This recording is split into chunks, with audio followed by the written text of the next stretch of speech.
en www.primerafuente.com.ar y con una retransmisión especial hasta las 2 de la tarde por Radio Prensa 90.1 del dial, y también nos seguís, ¿no?, en todas las redes sociales. Ya estamos con protagonistas en esta mañana de Un Grito de Corazón.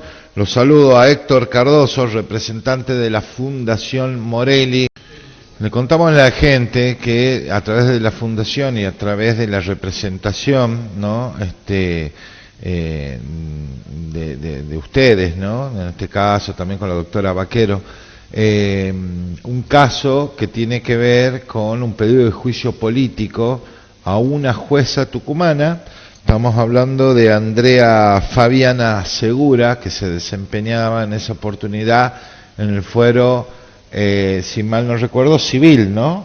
El fuero de familia. De familia. En el juzgado número 1 de la circunscripción en Banda del Río Salí. Ella era juez de familia, hoy vocal de la Cámara de Apelaciones de Familia, premiada por la justicia con un ascenso, lo cual es absolutamente inentendible, porque para que la gente lo entienda, ella es la jueza que tuvo en sus manos el caso de Julián Jiménez, el niño que fuera asesinado por su mamá el 1 de noviembre de 2022 en la localidad de Los Ralos, ella agente de policía, y que lo asesinara ferozmente de 3 balazos, y luego se propinara un disparo, falleciendo un mes después, el 2 de diciembre del mismo año. Acá, más allá de que sea un caso muy grave, extremadamente grave, estamos hablando de una inacción judicial que hace que hoy Julián sea una víctima Se fatal. podría haber evitado, dicen ustedes. Absolutamente. Acá yo quiero que... Pues ya hubo denuncias, sí, y que recaía en ella, en la jueza. A ver, yo voy a hacer si me permitís, sí, hago una cronología de los hechos, dale. Porque si me ha pasado, cuestión que me parece totalmente inentendible, que muchas veces hablas del caso de Julián Jiménez como que la gente empieza a olvidar. Así que te pido 2 minutos, hacía un breve repaso del caso. Julián era un niño de 5 años que estaba bajo la custodia de su mamá agente de policía, Manuela Medina, y estaba en una disputa por la custodia con su papá, Cristian Jiménez. Esto estaba en el juzgado de la doctora Segura, y la doctora Segura, luego de diversas y múltiples alarmas que se le dieron por denuncias que alertaban sobre la integridad física de Julián, por la inestabilidad emocional de su mamá, las desestimara absolutamente, hiciera todo el proceso en favor de la madre, y a la postre el resultado es que Julián termina muerto en manos de su cuidadora. Esto tiene más agravantes todavía, pero te voy a dejar preguntar porque si no te voy a... No, está bien. A ver, es para entender, digamos, la situación y el porqué, ¿no? Teniendo en cuenta, la tragedia, ¿no? Lo trágico, lo puntual. Pero si vos decís, se pudo haber evitado, porque ya había denuncia. Había alertas, había muchas alertas. De hecho, la mamá, agente de policía, como dije, había hecho abuso del arma de fuego una vez contra Cristian Jiménez en el ámbito del hogar, y una exhibición del arma de fuego contra Cristian Jiménez y su tía hecho por los cuales ella fue retirada del servicio activo de la policía por inestabilidad psiquiátrica. Luego de 2 informes del psiquiatra de la policía de la provincia de Tucumán que dicen que ella no debía ser reincorporada al servicio, aparece un tercer informe de una psicóloga privada. Me voy a reservar el nombre porque no sé qué acciones se van a tomar a posterior contra esta psicóloga, que en ese informe de esta psicóloga privada, a pedido de Manuela Medina, se le informa a la jueza que estaba en condiciones de retomar el servicio y que se le reintegrara el arma. La jueza ordena a la policía que se le reincorpore el servicio y se le reintegre el arma, y el mismo día que se le reintegre el arma es cuando asesina a su hijo, Julián, luego de una secuencia de hechos que son muy graves. Acá hay premeditación, si bien no es sobre lo que estamos hablando, pero quiero que la gente entienda algo. Manuela Medina, antes de asesinar a su hijo, intentó llamar a Cristian para que fuera a la casa, llamó a la hermana de Cristian Jiménez, o sea, su cuñada, llamó a una tía de él, por lo cual entendemos que ella quería infligir un daño mayor aún. Por eso hablamos de que es una acción premeditada. Más allá de que ella fallece, sí, intenta incluso, luego de darse el disparo, de autoinfligirse un disparo, de inculpar a gente con unos audios que son públicos, que se dieron a conocer, pero que son bastante confusos, que no se termina de entender si intenta inculpar a su actual pareja o a Cristian, que es el papá de Julián. Lo grave, lo que agrava más aún la actuación de esta psicóloga y luego de la jueza, es que esta psicóloga, sin conocer a Cristian Jiménez, hace un informe muy desfavorable, que la jueza lo toma como válido. Y en ninguna parte del proceso, a pesar de las reiteradas alertas que había sobre la integridad física de Julián, siempre falló en favor de Manuela Medina, en función más de una política ideológica que del derecho. ¿En qué consistía la alerta concretamente? 2 denuncias de abuso de arma de fuego. Hay videos de Julián pidiendo no volver a la casa con la madre. Se hizo, incluso se le ordenó a Manuela Medina que hiciera una pericia psicológica que no tenía que ver con la pericia psicológica y psiquiátrica que le realizó la policía, a la cual ella nunca concurrió, y aún así le dieron la guarda completa bajo este argumento. Si bien había múltiples denuncias contra Manuela Medina, ella presenta una denuncia por violencia de género porque se sentía hostigada porque Cristian había pasado con su nueva pareja por la puerta de la casa. O sea, ella igualó, es más, le dio más importancia a una denuncia de violencia de género que al peligro latente y real en el cual se encontraba Julián, con hechos concretos y comprobados. ¿Qué es lo que dice ella? ¿Como cuál hecho, por ejemplo? El uso del arma de fuego, el uso indebido del arma de fuego. La usó? Disparó una vez dentro del hogar contra Cristian Jiménez, y la exhibición del arma de fuego que hizo... ¿No lo hirió? No lo hirió porque fue durante un forcejeo. Claro, bueno, pero ya hay un antecedente violento. Hay 2 antecedentes muy graves. Ahí, Héctor, vos decías, ¿y la jueza qué respuesta hizo a todo este planteo? ¿O no hay silencio de radio? Ninguna. La jueza siempre oyó exclusivamente la voz y los pedidos de la madre, y desoyó totalmente todas las alertas, a pesar de que, voy a reiterar esto, y es bueno que se remarque, las alertas eran concretas.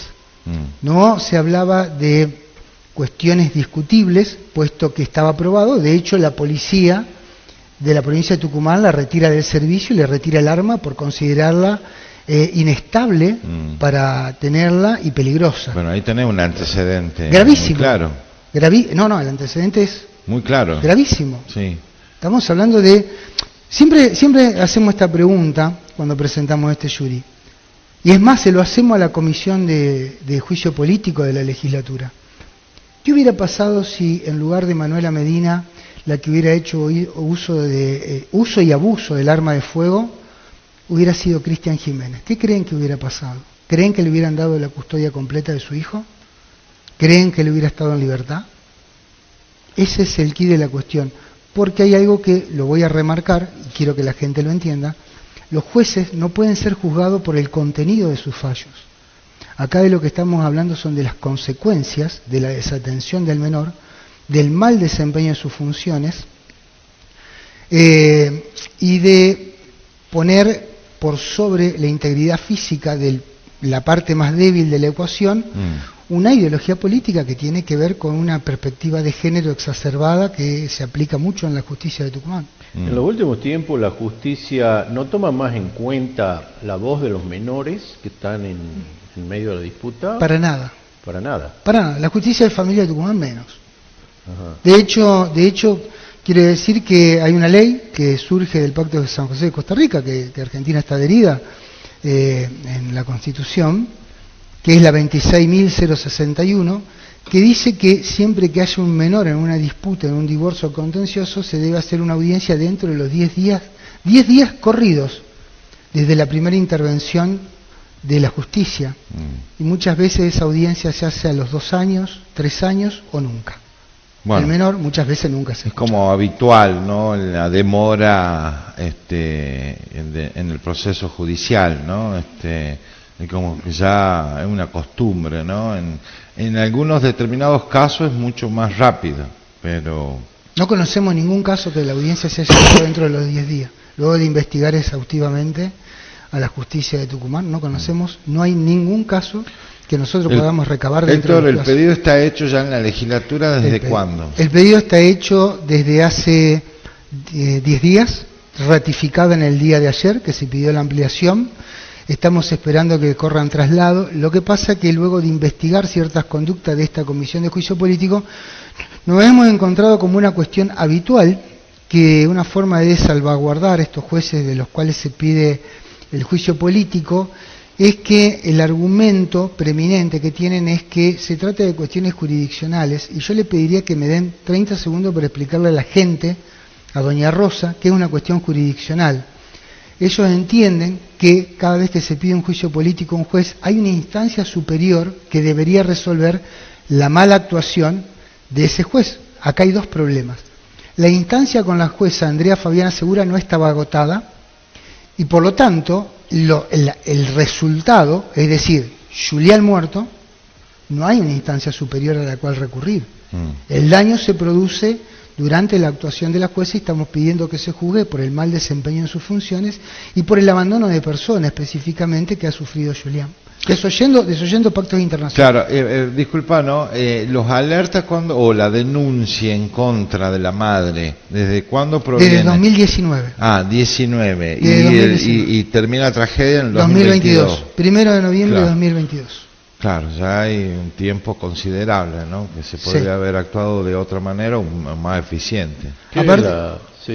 Aparte había una reiterada rebeldía de la asesina de Julián para concurrir a las audiencias, había una reticencia para los exámenes psicológicos, incluso había reticencia y rebeldía para presentarse a audiencias virtuales, que lo podía hacer desde un celular y de cualquier lugar, y aún así no se presentaba, y nunca, en ningún momento, se tomó ninguna medida en contra de ella. Es más, de hecho, todas las medidas que se tomaron fueron en contra de Cristian Jiménez, que es el papá quien denunciaba estos hechos, que como dije, están probados. Claro. No son hechos discutibles, son hechos probados. Usted es representante de la Fundación Morelli. Sí. ¿Qué es la Fundación Morelli? Bueno, la Fundación Morelli es una fundación que nace hace 72 años, para ser exacto, en el Partido de la Matanza, Buenos Aires, y actualmente, para no aburrirlos con toda una historia, se ocupa primordialmente de atender los derechos desatendidos, valga la redundancia, de los niños.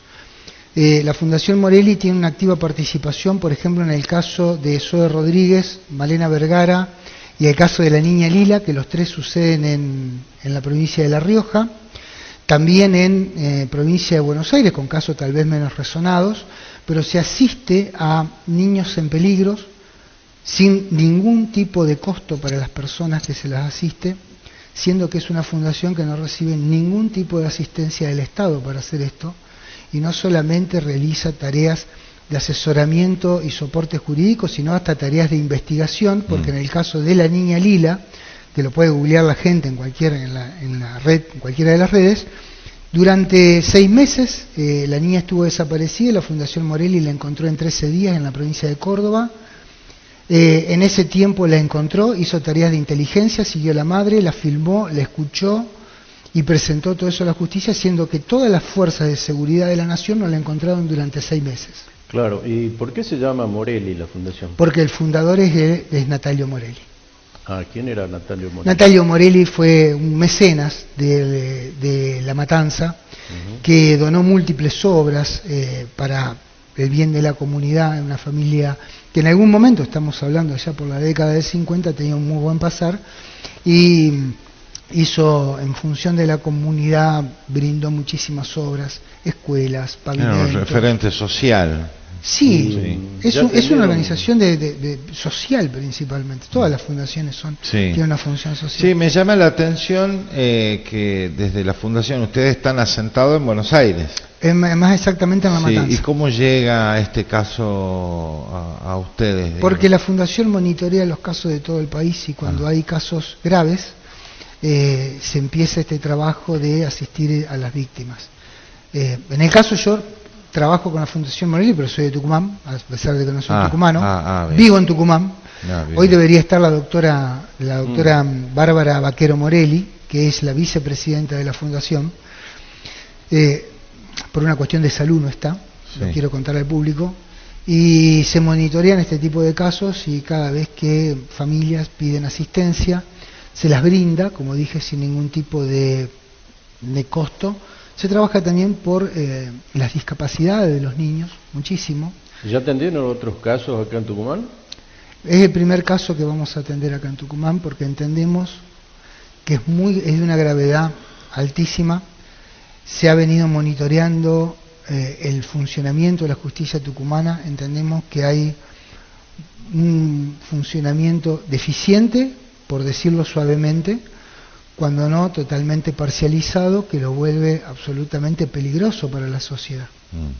Realmente peligroso, y cuando hablamos de peligro no hablamos sobre los niños. De hecho estamos hablando de una niña que le dieron la tenencia a una supuesta madrina, que termina violada y quemada.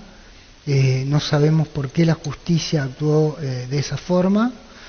Tenemos el caso de Julián. Está claro que esto debe ser atendido porque es aún más grave que el caso de Lucio Dupuy, porque en este caso hubo alertas concretas. Claro, cuando la justicia actúa correctamente y hay un desenlace de estas características, siempre hay consecuencias para el juez que estuvo tratando el caso y que se lo hace responsable de esto, ¿no?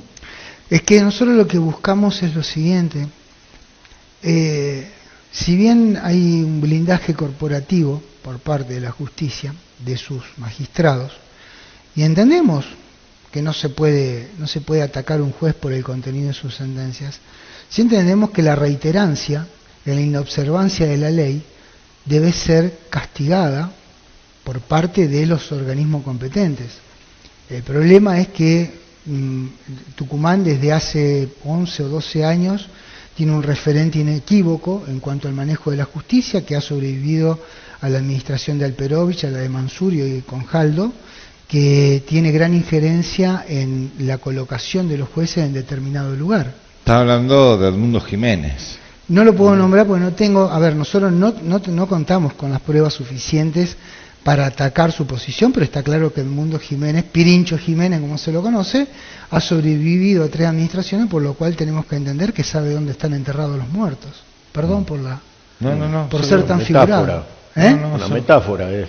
Es una metáfora, lo que pasa es que, a ver, entendamos algo, es gravísimo lo que pasa en Tucumán, gravísimo. Y no pasa desde hoy.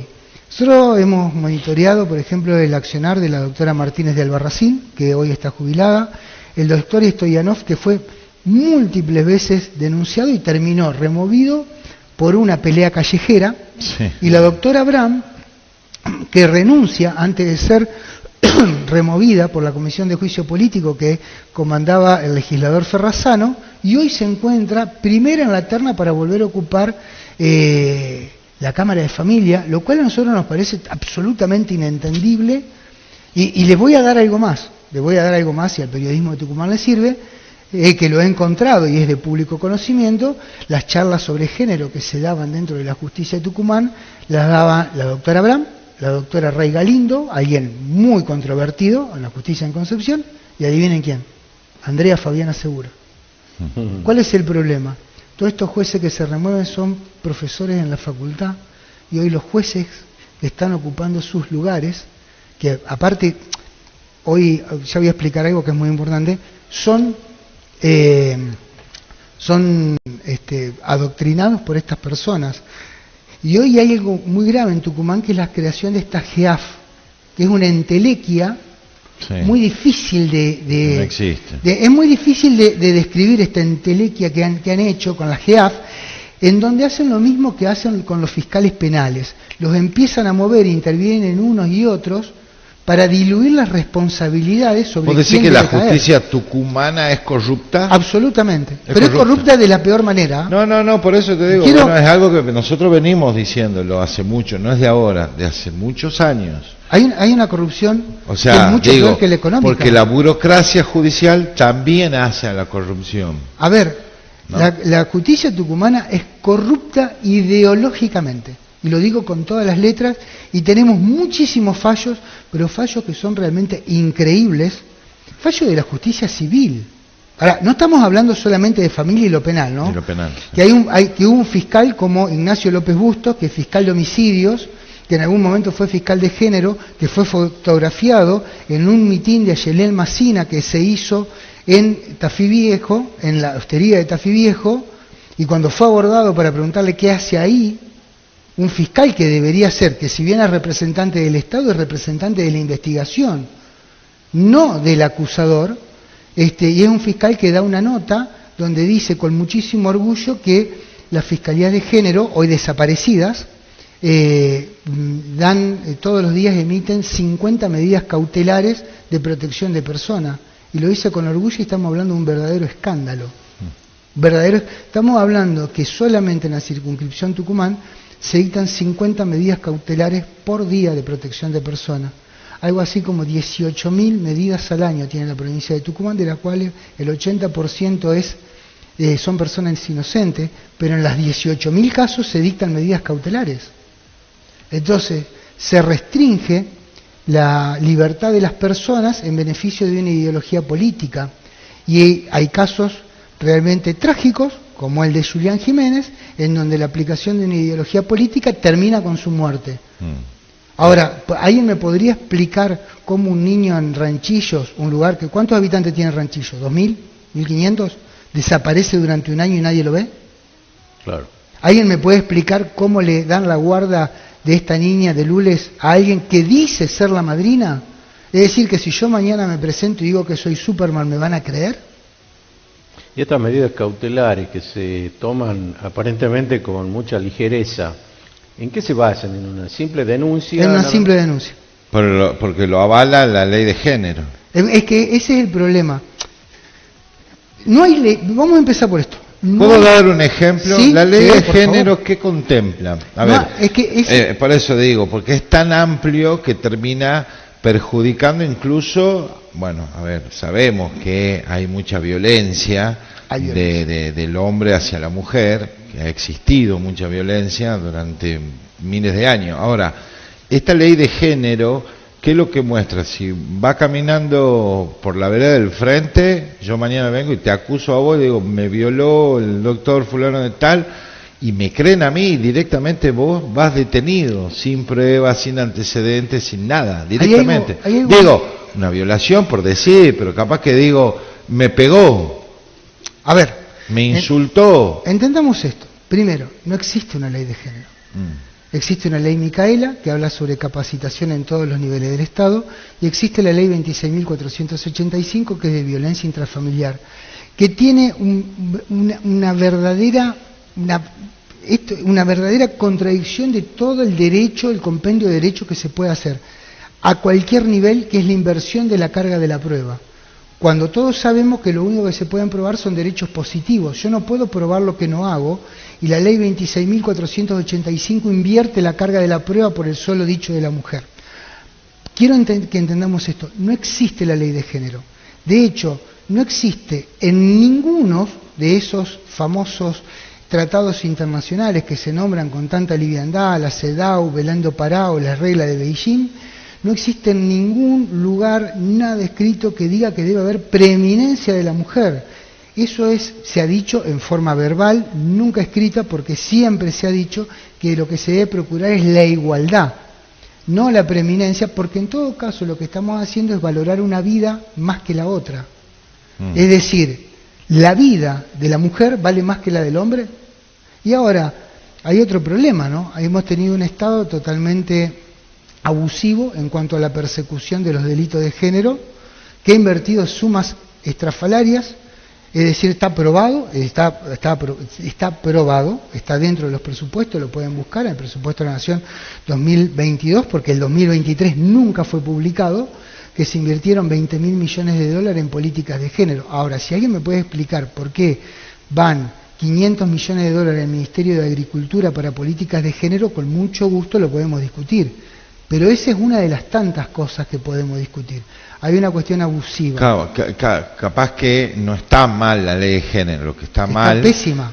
Capaz que lo que está mal es cómo la aplican y cómo la han llevado, la han podido desarrollar en ese abuso de poder.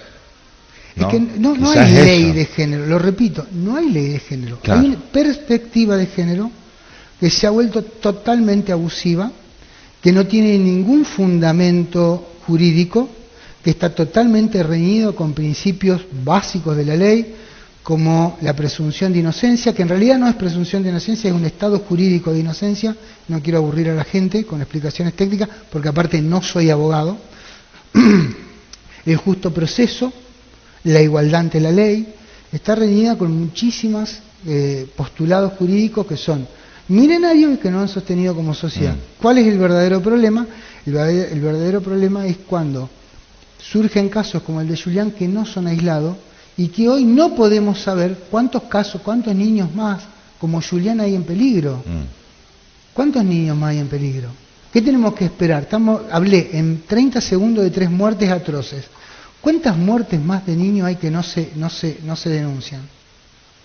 No, sí, hubo casos, varios casos. En Tucumán hubo varios casos. Muchos.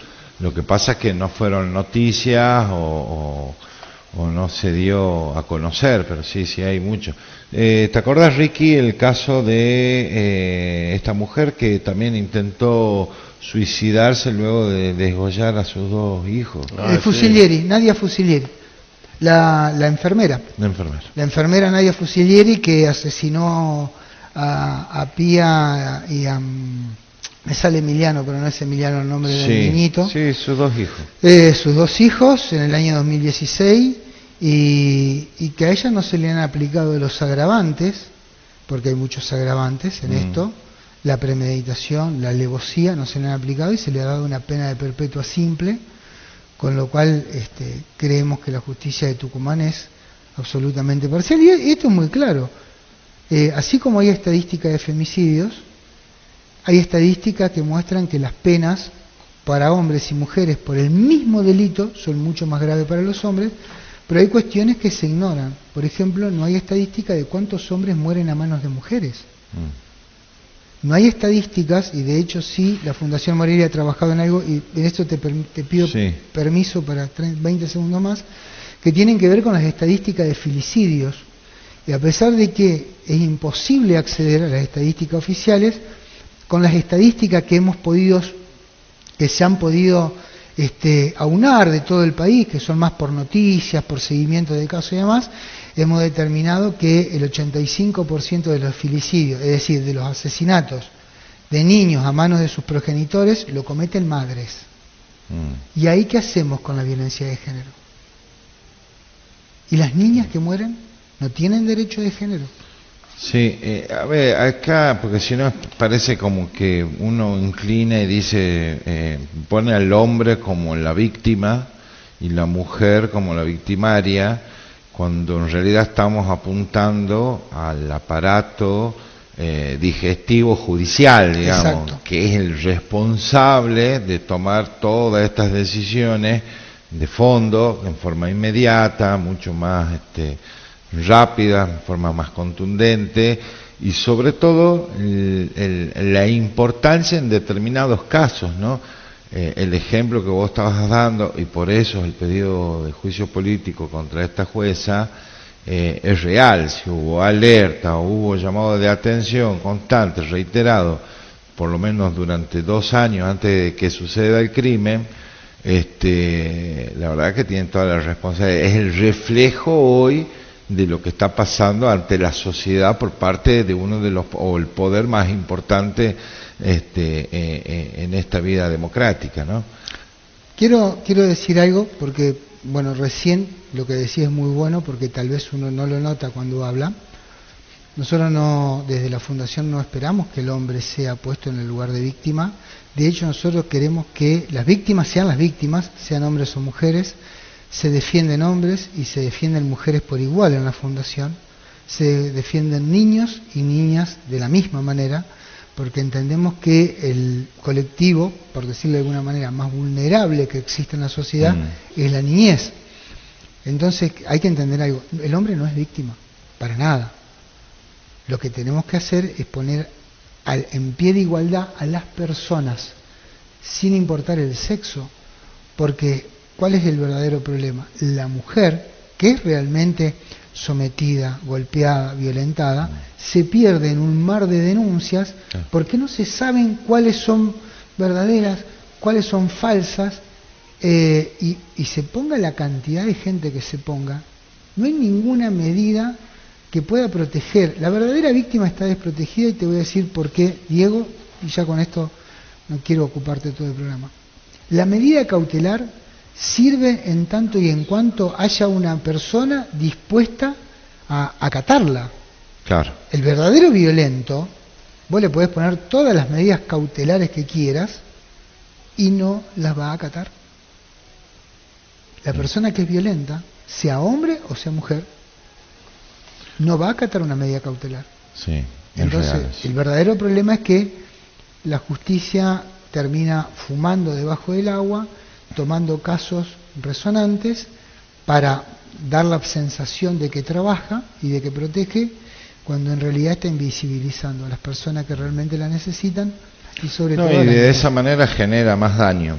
Te agradezco por esta visita, muy buena la charla, interesante. Bueno, esperemos que tengan respuesta por parte de la Comisión de Juicio Político, me imagino, o de Asuntos... De Juicio Político, se llama Comisión de Juicio Político. Bien. Y que tengan respuesta, digamos, para poder avanzar y que se discuta y que se ponga a la vista de todos, ¿no? Porque merece debate estas situaciones. Bueno, acá dijiste algo, no es la Fundación Morelli la que espera respuestas, si bien trabajamos mancomunadamente, trabajamos muy duro para poder visibilizar estos casos. Es Cristian Jiménez, en primer lugar, es Julián Jiménez como la víctima principal, pero acá hay una víctima que es rehén de estas posiciones, que es la sociedad, sin importar si somos hombres o mujeres, porque cuando se protegen este tipo de conductas, los magistrados lo que hacen es darnos inseguridad para recurrir a quien debería resolver nuestros problemas, porque con qué tranquilidad recorremos a la justicia si en lugar de ayudarnos a resolver los problemas, los exacerba y los lleva a un punto de ruptura. Claro. Muchas gracias, Héctor. Muchas gracias. No, por favor, gracias a ustedes por este espacio.